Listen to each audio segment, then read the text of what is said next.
Gleaming skyscrapers in the middle of the desert, an artificial moon lighting up the nights, flying cars.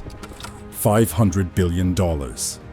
This is NEOM, a project that was supposed to transform Saudi Arabia into the Silicon Valley of the Middle East. But behind the shimmering facade, this futuristic dream is turning into a nightmare. Discover the story of one of the greatest fiascos of the 21st century. In 2017, Mohammed bin Salman unveiled this massive high-tech megacity project, 26,500 square kilometers, stretching along the Red Sea. NEOM is part of a much bigger plan, Vision 2030, a program designed to break Saudi Arabia's dependence on oil, turning the kingdom into a hub for innovation, tourism, and green technologies. At the heart of this colossal project is the line. Imagine a linear city, 170 kilometers long, with no cars, completely powered by renewable energy, and home to 9 million people. A staggering $500 billion budget, that's twice Portugal's annual GDP. But as the saying goes, the higher you aim, the harder you fall. On screen, NEOM promised a technological utopia. The promises kept coming, backed by mind-blowing CGI. NEOM wasn't just an ordinary project, it was a statement. Money can buy anything, even the future. Or so they thought. First shock, the line, supposed to stretch over 170 kilometers, the city will finally be limited to 2.4 kilometers. That's a whopping 98% reduction. Then there are the tech promises, flying taxis, holograms, artificial moon. All these concepts are beyond the reach of current technologies.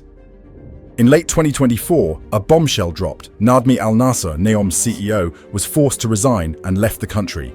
The Wall Street Journal reveals toxic management, threatening with firearms, systematic humiliation of expatriates, discrimination against foreigners.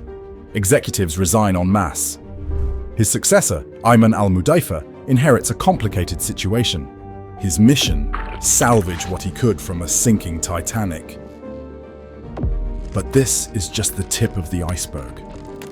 Beneath the appalling working conditions and fatal accidents, there are terrifying accusations of gang rape and the discovery of large-scale drug trafficking on the construction sites. Saudi Arabia also reportedly expelled over 20,000 members of the Howeitat tribe, who had lived here for centuries, entire families uprooted in the name of progress.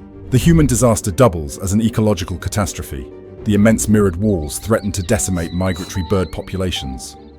The desert, a fragile ecosystem shaped by millennia of evolution, is being scarred by the colossal construction work. NEOM was meant to be Saudi Arabia's technological showcase, its entry ticket into the club of innovative nations, its liberation from the grip of oil. How could a project with almost unlimited resources go off the rails so spectacularly? The answer can be summed up in one word: hubris. Saudi Arabia wanted to prove to the world that it could transcend its limits and become a technological power. Rushed planning, driven by the desire to make history, ignored human and environmental constraints. What will become of NEOM? Will the project be abandoned, leaving a high-tech wasteland in the middle of the desert? Or will Saudi Arabia stubbornly persist, pouring billions more into this futuristic mirage? Officially, NEOM is still under development. The Saudi authorities continue to promote NEOM as a key component of their Vision 2030. Some successes are worth noting, such as the inauguration of Cinderella Island on October 24th. However, NEOM's initial ambition seems doomed to remain nothing more than a 3D model, and it reminds us of a crucial lesson: money alone can't buy the future. The true cities of tomorrow will not be megastructures emerging from nowhere, but spaces designed for humans and respectful of the environment. Don't forget to subscribe, hit that notification bell, and support us on Patreon or PayPal. Thanks for watching, and see you soon for another video.